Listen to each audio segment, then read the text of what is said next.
I'm not gonna lie, my jaw was on the floor when I was watching this Mel Gibson interview from 1998. Not only did he predict what would happen to him in about 8 years, but he starts exposing what is actually happening in Hollywood. Not only that, but he's talking about exposing things on a much higher level and how you need to be patient. You have to be patient to do it. And it's almost as if he was already planning on doing something like The Sound of Freedom way back in 1998.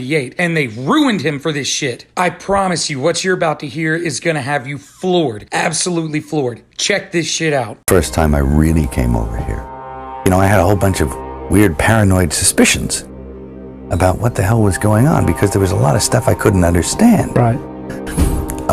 And nobody was really bothering to explain it to me. They don't. And I formed a bunch of opinions about the town and about the people in it that were like, surely that couldn't be. The whole place can't be like, weird town, where the stranger wanders in and all the people are in the bar and they all shut up when he looks at them. And they tell you don't go into the house on the hill. And it's like that. And then you go away and you think, no, I was wrong. I mean, that's insane thinking. I'm paranoid. I imagined that stuff. That couldn't be the reason for why so-and-so was acting like, could it? And then you find out later on the track that you are exactly on track with a lot of this stuff, that some of your worst nightmares were real at the time. And you think, a place like this can humiliate you.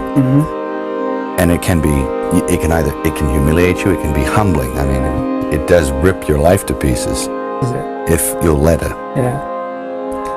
And it's always pounding at the walls. It's like these little guys, these little heathens with no soul downstairs with horns on their head. You can't get mad. You can't let it get you, because you have to make a deal with everyone else, and it's almost unspoken that you are going to be fucked over at some point by people who you may have done something nice for. And it may happen that by circumstance, or even very purposefully, and I've often felt it. I've sat there and I have felt the knife slipped firmly in between my shoulder blades and tried to have it shoved through the other side through my heart. No, he came to see me on a rooftop in New York. I said, hey, can I talk to you? And he said, sure. He floated in, sideways, through a crowd of people. He was wearing black. And it was like one of those old vampire movies where they don't walk, but they glide. The air had turned cold. And then he left, and I wanted to leave. And because I knew that I didn't want to work with him. And he was getting scary. And then I turned around, and it was on top of the Peninsula Hotel. I turned around to avoid his steady gaze at one point, and I was looking at a building with the top of the sixes on it. So there was a huge illuminated 666 in red. And I went from that to that to that, and he started smiling. And I thought, oh no, Chris Walken is the Antichrist, I'll think, Walken, and you'll resent it for a little while, then you have to let it go. Otherwise, you'll eat yourself alive.